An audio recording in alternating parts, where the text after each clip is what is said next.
Hello, everybody. I'm Mark. I'm Rob. Welcome to Mark and Rob's Sports Showdown, the hottest and best talk show in sports on YouTube. Hey, guess what? We need you, just like Uncle Sam, to subscribe and hit the notification bell when you do. And if you want, we have a live show every Monday, Eastern Time from 7 to 8. You can call in, you can make comments. We had a lively debate last time about the starting lineup for Indiana Fever, and we have a video for that coming out today. If you like this video, please hit the like. And if you want to make intelligent, non-insulting comments, please do so down below.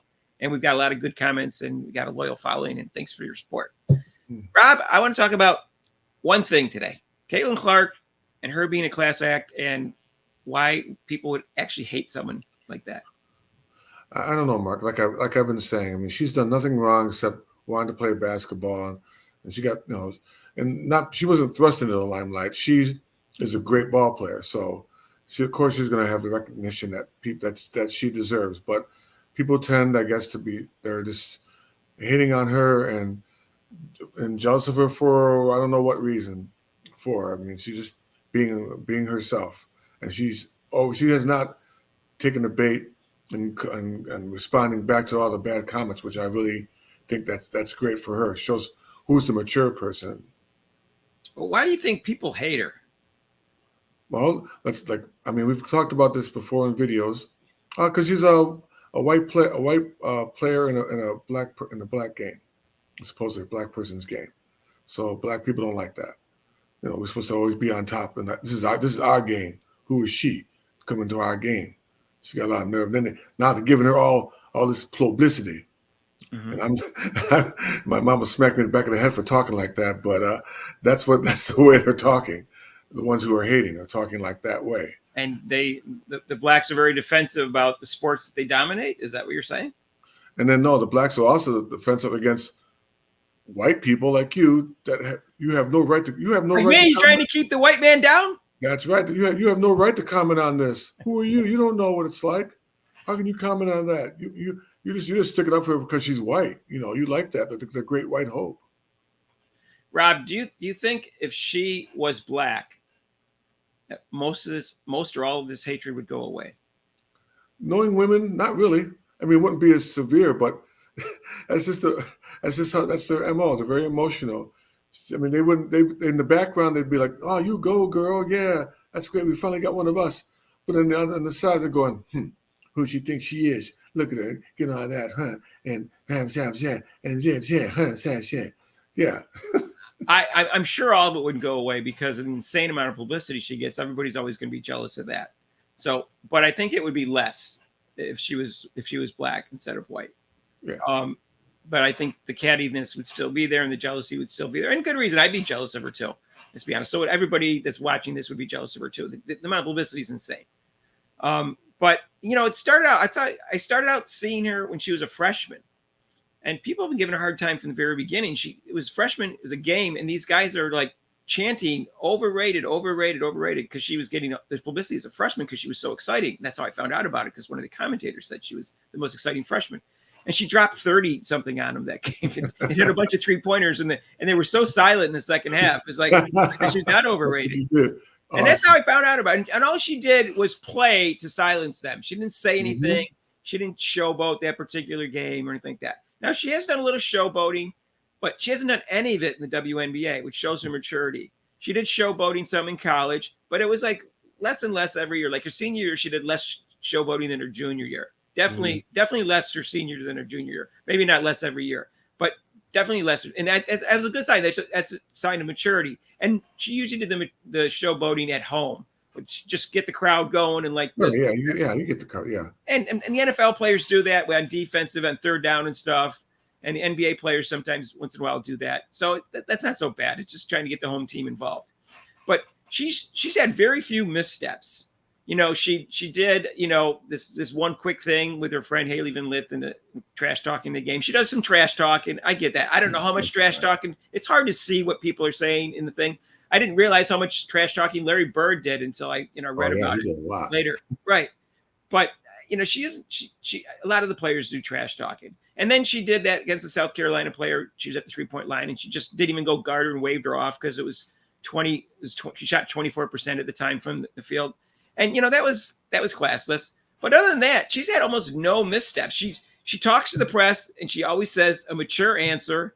She always praises the history of the WNBA and its players, and she praises the current WNBA players. All she does is give them compliments, and people are still hating on her.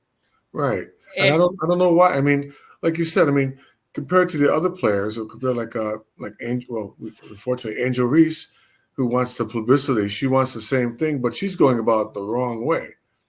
She's blaming everybody. She tries to play the victim, but she's not going about the wrong way. She's going about how to get popular the wrong way. She wants to be the villain, but I mean, and people are saying, "Oh, she's really a sweet girl." I'm like, well, if you're a sweet girl, why not show it also outside of that little bubble that you're in?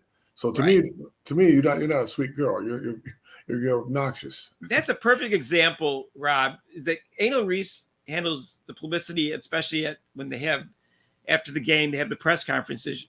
She can't handle it any worse. Yeah. And Caitlin Clark can't handle it any better, at least in recent years. Even before, she always handled the press conferences well. And someone said she's a master at it, and just shows some maturity in her class that she does that. I'm saying, again, she's not perfect, but she's really mature for her age and very classy for her age. And you'd have to be a hater to not think that at this point. Go ahead, Rob. Sorry. Right. No, you're fine. You stated it perfectly, Mark. I mean, to look at the contrast of way she handles, they both handle their publicity. I mean, Caitlin handles it. I mean, she's getting more. She has more pressure, even more pressure than Reese, because people are expecting her. People are expecting her to be this superstar, come in and drop 30 points, and then when she doesn't drop 30 points a game, like she's just a flash in the pan. She's not really that good. What was that all about? This uproar about her. And go listen to her answers. It's always about the team, her getting better, the team getting better. We. Very rarely is it ever I.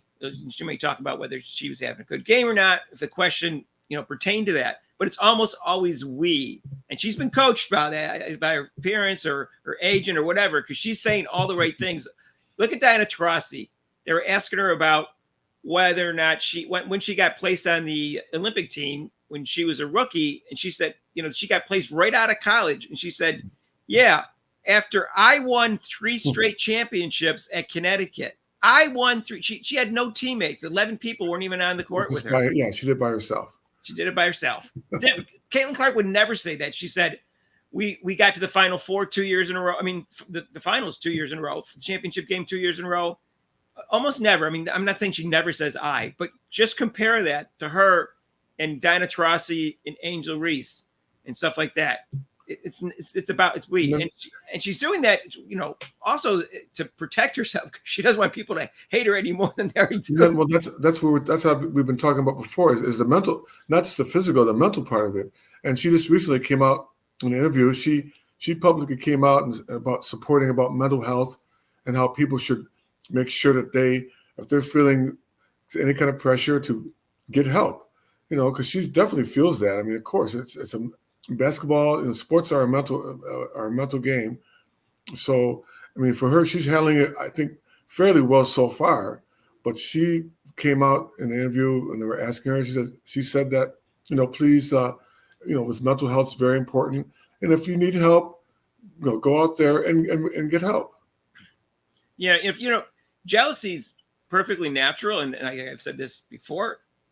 But the hatred is just not natural. No, that's something that it's inside you. That's immaturity on your level. And I think that the classier she does and the more mature she becomes and better she handles herself, which she's handled great considering the obstacles they've given her. And we don't want to go into all that, but we know what she's up against. She says all the right things afterwards. She said, like, after Angel Reese basically stalked her and taunted her and gloated after her, she said, oh, okay, well, that's okay. Whatever. I don't even against what happened. Honestly, I was just focusing on my team when I was walking away. I didn't even notice. She noticed it because you could see in the camera angle. She noticed it twice. She said that after fouls, it's just part of basketball. She always took it. She's taking the high road. In fact, one person made a comment in our site. She's way too nice. She's taking the high road too much. And that's how classy she is. That someone's saying she's too nice. And yeah, she's not perfect, but I'll just say is if you hate her for these reasons, there's something wrong with you. I mean, right. I mean, that's exactly that. We talk about mental health. I mean, the mental health on you hating. How can you hate someone who's done nothing? What has she done to you, to your family, your friends, or anything like that? She's done nothing to you to hate. The hate comes from further than jealousy. The hate comes from like, well, I just don't. I mean, it doesn't make. It's not very. To quote a person, it's very irrational. That's very irrational thinking. So to hate Irrational is someone a great word, Rob. yeah for no reason. Yeah. So I understand. I mean, I can see. All right, you think she's overrated, and that's one of the reasons you hate her. All right, I'll touch on that briefly.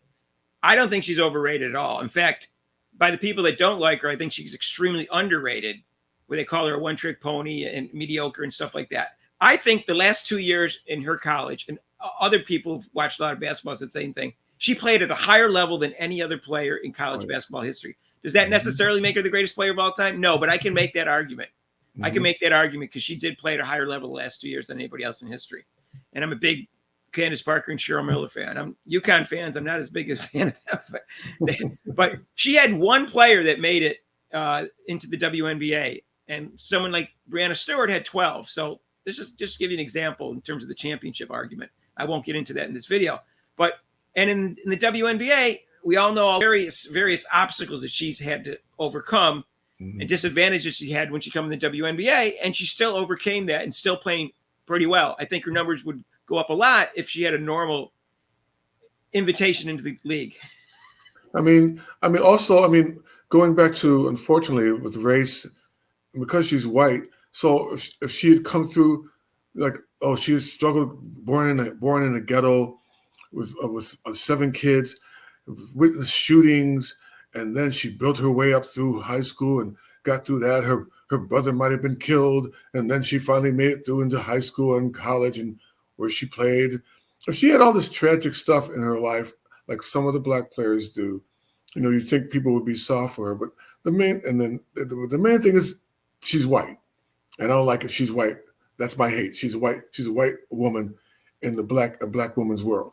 Yeah, and I think also if you went to South Carolina, LSU, or Connecticut in her final 2 years, she eliminated them in the NCAA tournament. And those people are very loyal to their colleges. They hate her just for that reason alone, which is a silly reason to hate somebody. It really is. Grow up. Haters. That's what I would say to the haters. Grow up. You look pathetic. Yeah. You could not root for her because for those reasons, or because you like Angel Reese or Donna Taurasi.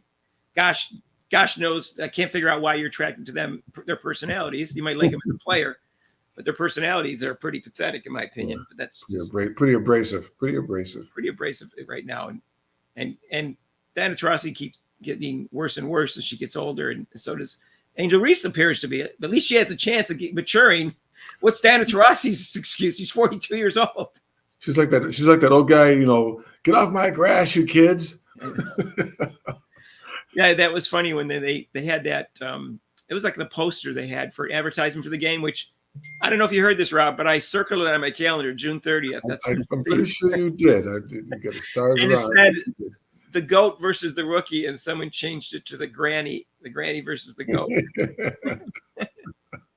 That's great. That was funny. I can't wait for that game. They're going to play 3 times this year, by the way, and that's the first one. It's in Phoenix. The next 2 are in Indiana. And this is my prediction. First time, it'll probably be pretty even. Donna Taurasi will probably get the calls by the ref because she's at home and she's the legend. And then when they're back in Indiana, I think the calls won't go her way. And Clark will figure out Donna Taurasi if she has enough guts to cover her. And she'll drop 30 on her one of those 2 games. She will.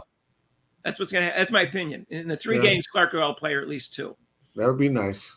That would be very nice. That's my prediction for that. But and Donna Taurasi hates Caitlin Clark, and she said, this will be a good learning experience for her to not be on the team. She said that recently. It will be a good learning experience for her to not be on the team.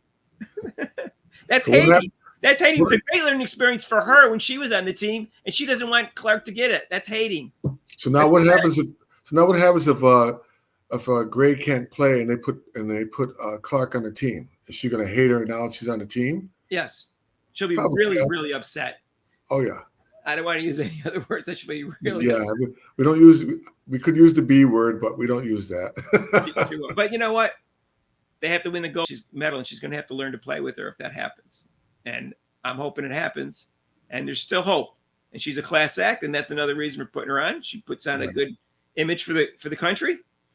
But I think she deserves it. And I think that it would be, like I've said this before in other videos. I don't think she's one of the top 4 players in the league, because those players there's a gap there on the MVP. If you look at last year's MVP voting, but after that, she could be anything from 5th to 25th for all I know. And the reason I can't tell is because of the defensive attention she's gotten and everything wrong with her team and the schedule. So I think that's fair. You can call it excuses all you want, but it's fair. I'm also saying she could be 25th for all I know. Maybe she's really the turnovers that she'd have the turnovers all the time anyways, but I don't think so, because I saw her turnover ratio in college. It was 1.8. It was almost 2. Did that in assists. I don't think so. And I think your 3-point shooting would go up if she didn't have so much attention on her, and they set better ball screens for her and stuff like that. Right, exactly. She had almost no open shots all year.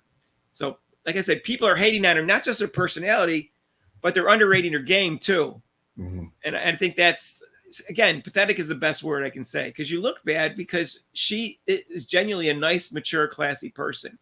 Not perfect, but to hate on her personality, that's just bizarre to me. And she does challenge the refs a little bit. She puts her arms up and like that. But almost all the NBA players do that. That's normal. The WNBA players do it too. That's normal. All righty. Yeah. So, anyways, that's our take. Like I said, I think the classier she looks and the more mature she looks, which it seems every year she seems to be better at that, the more pathetic they look for hating on her for no reason. That's my point of this video. We got a live show every Monday. You want to discuss this Eastern time, 7 to 8. Next Monday, join us for that. We can discuss that and let us know your feelings on it. And if you haven't subscribed to, we need subscribers. Hit that notification bell when you do, and like the video if you did. And guess what? Continue to make intelligent, non-insulting comments. We really appreciate it. We appreciate your support. And that's it for today. See you later. Peace out.